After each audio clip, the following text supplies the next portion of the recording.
I honestly have to say, after seeing John Krasinski sporting a beard and in a serious role, and how effective it was, I'm strongly considering growing my beard back. And considering I was joking with my friends that it would be resurrected at around Easter time, I guess it's decent timing for it. But facial hair is not what I'm here to talk about today. Today, I'm here to talk about A Quiet Place, a film directed by and starring John Krasinski, and also starring his wife, Emily Blunt. In A Quiet Place, the world has been overrun by monsters that hunt by sound.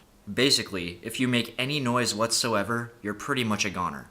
And the film specifically follows one family attempting to survive and adapt to this hellish world. I'm going to be completely honest about what I think about this movie, and I don't think I'm exaggerating in saying this. When it comes to horror thrillers, this is probably one of the most effective and most suspenseful ones I've seen in a long time. There are very few movies that reach this level of intensity, and the beautiful thing about A Quiet Place is, as the title would suggest, it achieves that, and it's a really quiet movie. The story does not start at the very beginning of the invasion.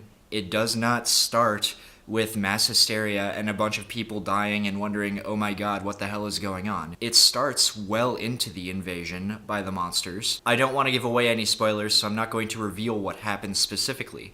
But at the very start, there is a little bit of ambiguity, and then, not too much later, it does a very good job of establishing that for the characters in the film, the threat is very real. And this blends into one of the other really strong assets of the film, which is that the film follows one particular family who has already started to adapt to the situation. What follows is not just a series of scares or tense situations. What follows is a very good examination and portrayal of what it must be like to be a family living and adapting to a world in which you could pretty much die at any time. In one way, it's an allegory for parenting. The parents of the family in the film, excellently played by John Krasinski and Emily Blunt, who, as I mentioned before, are husband and wife in real life. The parents in this film are trying to raise their children in an extremely dangerous world. It's a really weird line they have to balance, because they want their kids to not be scared of the world they live in, but they also want them to be. They want them to be aware of the threat, but also be able to realize they can live through the threat if they follow a certain amount of steps and adhere to very strict rules. And the actors who play their children in the film are excellent as well, particularly Millicent Simmonds, who plays their oldest daughter. She plays a very pivotal role in the film that I will not spoil here, but what I will say is that her character is deaf.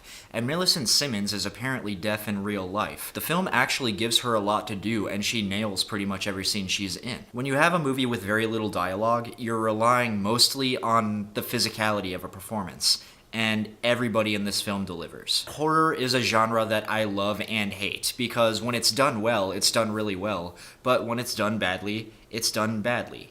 And then you have that middle ground where there are some really good parts and really bad parts. And one of the really, really bad parts that plagues a lot of horror movies today is that characters tend to make really stupid decisions that, even if you take into account they're in a stressful situation, you have to think, why the hell would they do that? In A Quiet Place, for the most part, that doesn't happen.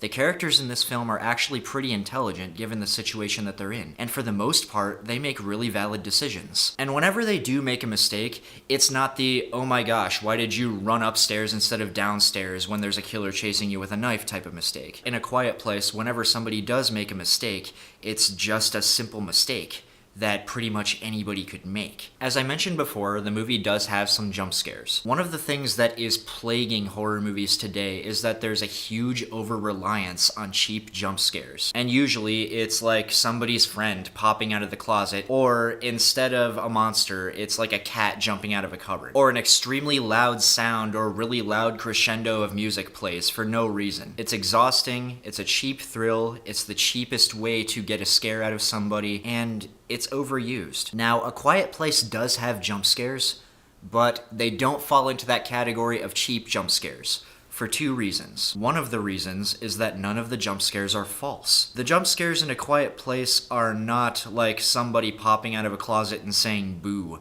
who you're not supposed to be afraid of.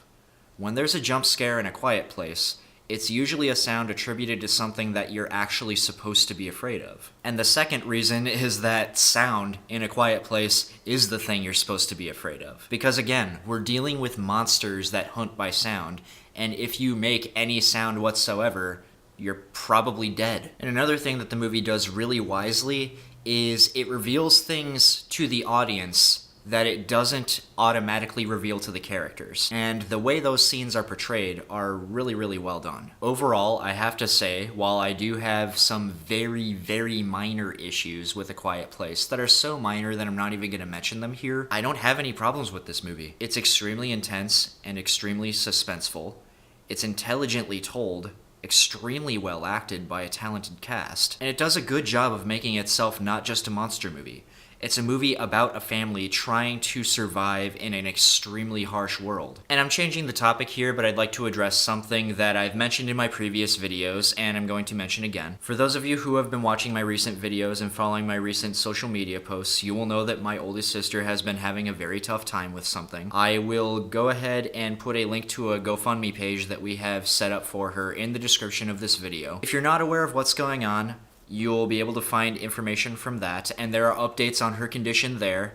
And for anybody who has been following, first, thank you so much for anybody who has been contributing to that in any way, shape, or form, even if it's just by sharing the page around. It means a lot. And also, again, as I mentioned, there are updates on her condition on that page, so feel free to check that out if you've been wondering how she's doing. One thing that I will say right now is that her recent surgeries have gone pretty much okay. There are a couple of things we're still kind of waiting for to see how they go, but overall the progression is good. Alright guys, that's all for today. As always, thank you for watching and have a good day.